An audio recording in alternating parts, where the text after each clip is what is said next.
Hola, bienvenido a mi canal, soy Moisés Funes. En esta ocasión vamos a identificar líneas eléctricas de un sensor CKP de forma segura. Como es un sensor inductivo el que vamos a analizar, vamos a encontrar solamente la línea de señal del sensor. Este no posee voltaje de referencia ni voltaje de tierra porque es un sensor de bobina captadora el cual nos va a proporcionar como señal de rotación del cigüeñal una señal análoga de tipo voltaje alterno. ¿Cuáles son los pasos para identificar estas líneas eléctricas? Como paso 1, vamos a identificar la ubicación del sensor CKP. Puedes utilizar para esto el diagrama eléctrico que te dice a dónde está el sensor. Si no tienes el diagrama eléctrico, puedes buscarlo cerca del cigüeñal o el volante de inercia. Para aquellos modelos sin distribuidor, en el caso de los motores de gasolina y en los motores diésel. El sensor por lo general es inductivo y va a tener dos líneas. Si llegaras a encontrar un sensor inductivo de tres líneas, es porque la tercera línea es un blindaje. Si es de tipo efecto Hall, tendrá tres líneas, con una línea de alimentación de un potencial eléctrico, una línea de tierra y una línea de señal. Para este caso vamos a utilizar el simulador Electude. Bien, ya estamos en el simulador y vamos a elegir nuestro sensor. Si tú te fijas, en los extremos del motor tenemos un sensor de tipo efecto Hall para medir la rotación del árbol de leva y en la parte baja cerca del cigüeñal tenemos un sensor de dos líneas, que este sería nuestro inductivo. Vamos a comenzar eligiendo nuestro switch de ignición o panel de instrumentos y vamos a elegir un multitester. Como paso número 2, después de haber identificado el sensor, vamos a dejar nuestra ignición del motor en apagado, es decir, el switch en off, y vamos a desconectar el arnés eléctrico de forma segura. En estos momentos voy a desconectar el sensor. Fíjate que el switch de ignición está apagado, como lo ves acá, como lo decía, el paso 2. Paso 3, vas a medir el potencial en ambas líneas. No siempre vas a encontrar un voltaje directo en esas dos líneas. Hay sensores que sí las tienen. Esto es una forma de seguridad. Eso se hace para verificar que el arnés del sensor está conectado. Muy bien, como le decía el paso 3, vamos a medir un potencial. Vamos a colocar las puntas del multitester en cualquiera de las líneas y cerciórate que tenga la escala de voltaje directo. Aquí lo voy a poner en voltaje directo. Si tú mueves este cursor para acá es voltaje alterno. Vamos a encender nuestro multitester, elegimos 20 voltios y ponemos switch on. 1.02, elegimos ahora la otra línea y tiene una centésima de voltios. Quita switch y desconectas tu multitester. Paso 4, vamos a medir la resistencia eléctrica del sensor al lado del sensor. No lo vas a hacer al lado del conector, debe ser al lado del sensor. Y debes elegir la escala más apropiada del ómetro. Si estás ocupando un multímetro, pues tienes que elegir la escala de resistencia. Esto es para el caso de los sensores de tipo inductivo. Bien, como lo decía en el anterior paso, vamos a colocar al lado del sensor, vas a colocar una punta y la otra sin tener el switch en ignición y vas a elegir la escala de resistencia. Si tú observas, este sensor tiene 200 ohmios. Vamos a elegirlo en 2K. Si lo eliges a 200 no te marca y en 2K sí te está diciendo que tiene 200 ohmios de resistencia. Por lo tanto, es inductivo. Apagamos nuestro multitester. Desconectamos las líneas. Paso 5. Conecta el arnés de forma segura manteniendo el switch en off.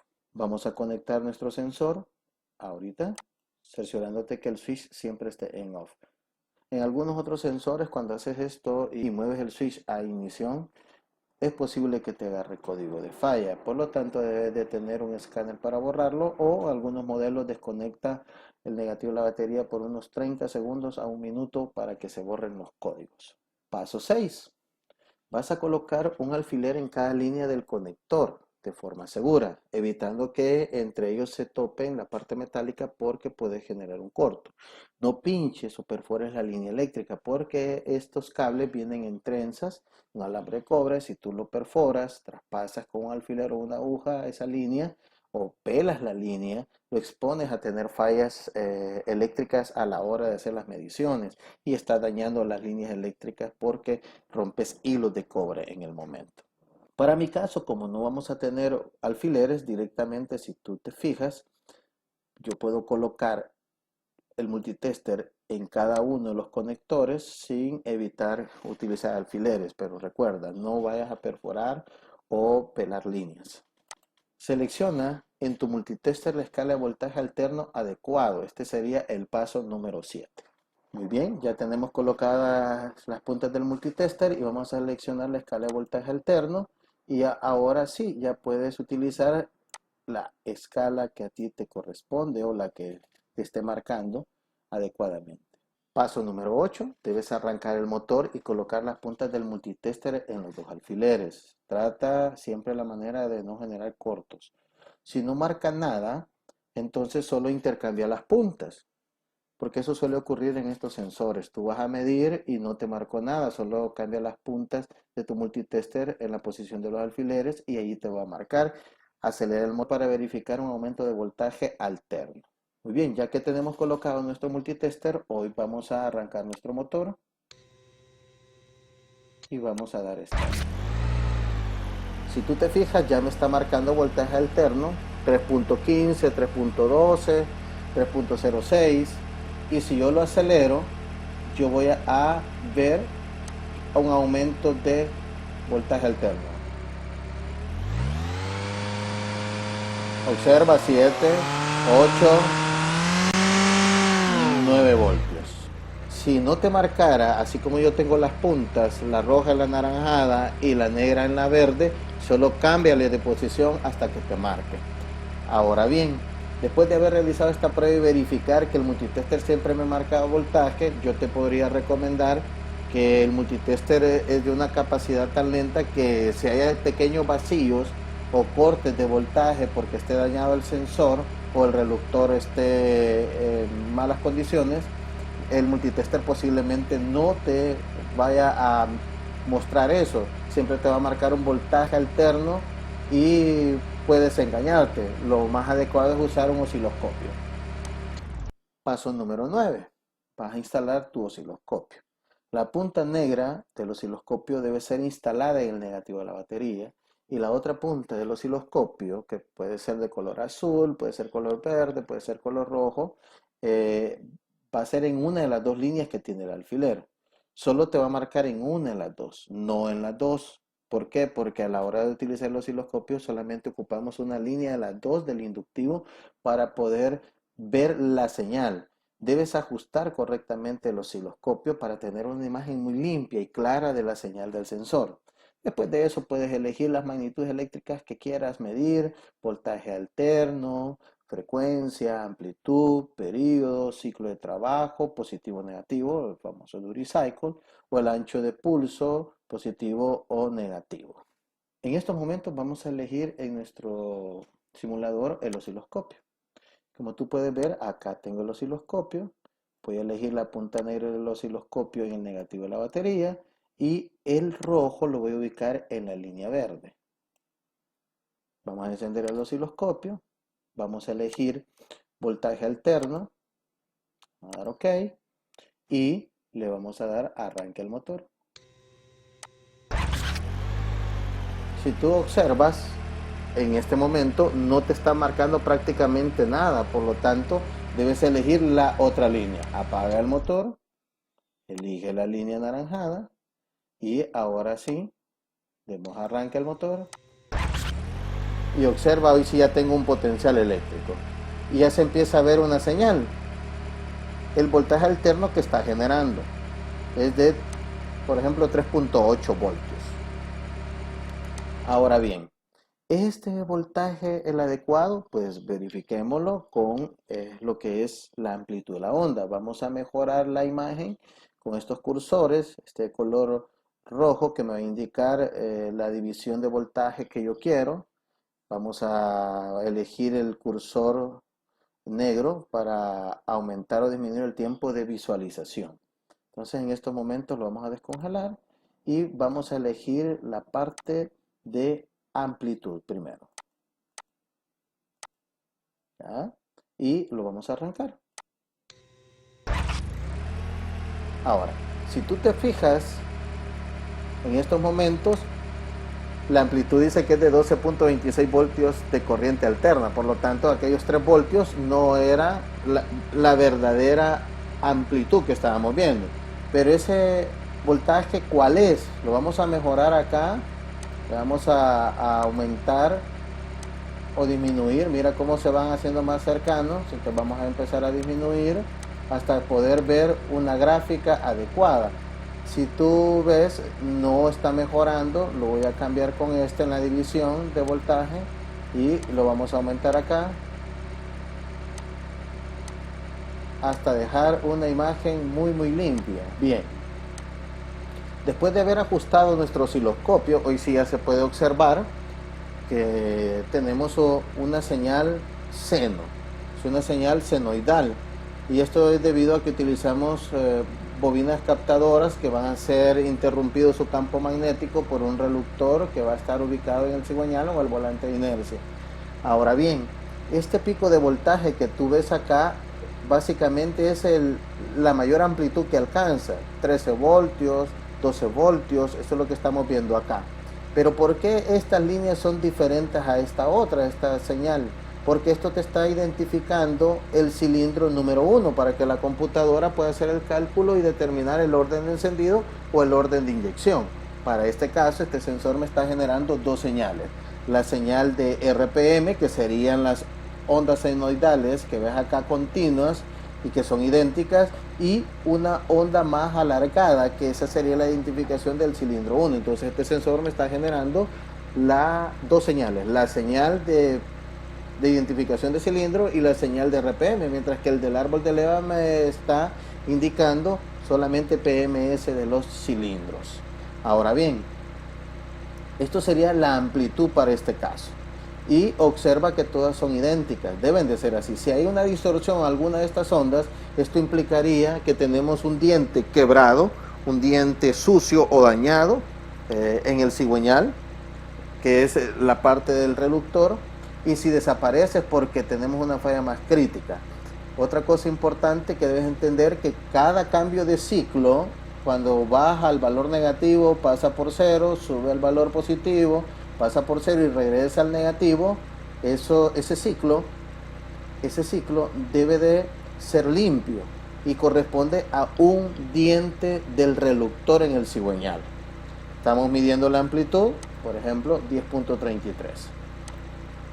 Si lo acelero, estas ondas se van a hacer un poquito más juntas, porque va a aumentar la señal o va a aumentar el voltaje generado. ¿Observa?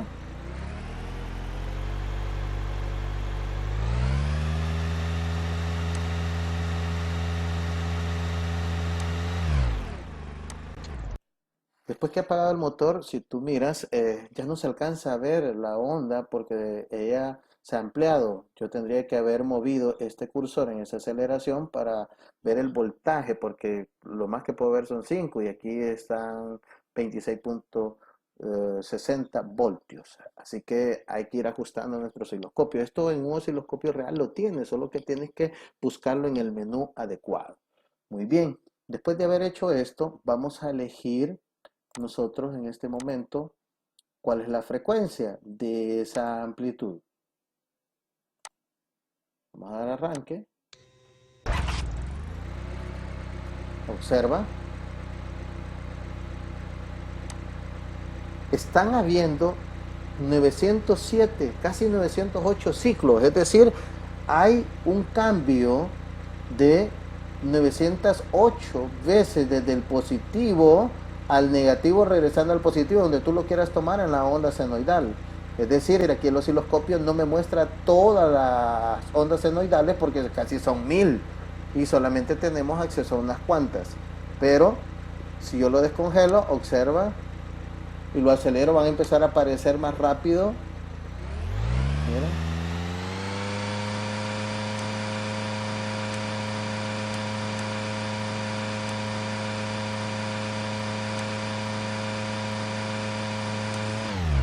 Observa que las gráficas se han juntado un poquito más porque estamos hablando que ahora el ciclo es de 3.2 kilohercios, es decir, que tenemos 3208 ondas senoidales allí en el osciloscopio, en un segundo, porque a eso se refiere, como en el anterior que era 907, era en un segundo. Pero ¿qué sucede si yo quiero saber cuánto dura cada onda senoidal de este sensor? Voy a elegir ahora el periodo. El periodo me marca en milisegundos. Observa, 1.235 milisegundos. Eso es lo que duraría el ciclo que pasa de negativo pasando por cero a positivo y luego pasando a cero nuevamente y regresar al punto de inicio negativo. O donde tú lo quieras tomar, de positivo a negativo, de cero, pasando por todo el negativo y luego por todo el positivo y regresando a cero. A eso se refiere este tiempo en milisegundos, que es por lo tanto el Duty Cycle positivo. El Duty Cycle positivo, déjame decirte que este es el tiempo en que la onda permanece arriba de cero. Observa, ahorita tiene 50.25 porque estamos viendo más ondas senoidales que esta. Ahora vamos a ver el Duty Cycle negativo, que va a andar casi igual, un 49.75. Elegimos el Duty Cycle negativo y ahora mira, 49.76. Eso es un tiempo, pero medido en porcentaje. El negativo es esta parte baja de la onda. Te voy a señalar esta parte baja de la onda y esta parte alta de la onda. Es decir, que prácticamente son idénticas, tienen un 50-50% de amplitud. Ahora vamos a ver cuánto nos da en el caso del ancho de pulso positivo. Muchas veces este término solo se ocupa para inyectores, pero también se ocupa para sensores. Mira, 0.014 milisegundos. Ese es lo que dura desde cero y todo el positivo, todo el tiempo que transcurre en positivo. Hoy vamos a ver el ancho de pulso de esta onda en la parte negativa, que sería medido en tiempo, que básicamente debería ser casi lo mismo.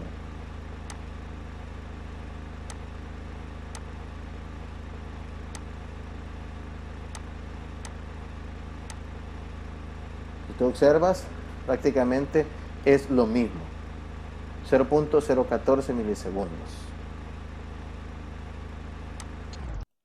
Bien, poco a poco vas a irte acostumbrando con el osciloscopio y qué importante es utilizar esta herramienta, tenerla en nuestro taller para poder hacer los diagnósticos correctos. Un multitester no es suficiente, un escáner no es suficiente que te diga un código de falla y no solo vayas a cambiar el sensor, tal vez la falla esté en solo limpiar el reluctor o solo cambiar el reluctor o ver alguna línea está cortada. Entonces es importante que tú aprendas a interpretar estas gráficas. No se te olvide que no es solo de ir a cambiar el sensor, el escáner solamente con un código de falla nos va a dar la idea por dónde podemos buscar la avería para repararla, pero un osciloscopio de forma visual a ti como técnico te va a ayudar para que puedas interpretarlo correctamente y deducir a dónde está directamente el problema. Espero te haya gustado este video. Déjame tus comentarios y muy pronto vamos a tener otros videos de cómo identificar líneas, pero en actuadores. Aquí la terminología técnica que usamos en nuestro país cambia un poquito, ya no es voltaje de referencia, voltaje señal y tierra, sino que son líneas de control y alimentaciones positivas o negativas. Y el control puede ser positivo o negativo. Así que te invito a que sigas viendo más tutoriales de los que estoy dejando para acá, para que tú puedas analizar mejor los sensores y los actuadores de la red electrónica del motor gasolina o diésel. Me ha dado gusto tenerte aquí en mi video. Búscalos, inscríbete en mi canal y ahí vas a encontrar muchos videos acerca de motor gasolina y más que todo motores a diésel. Dios te bendiga mucho.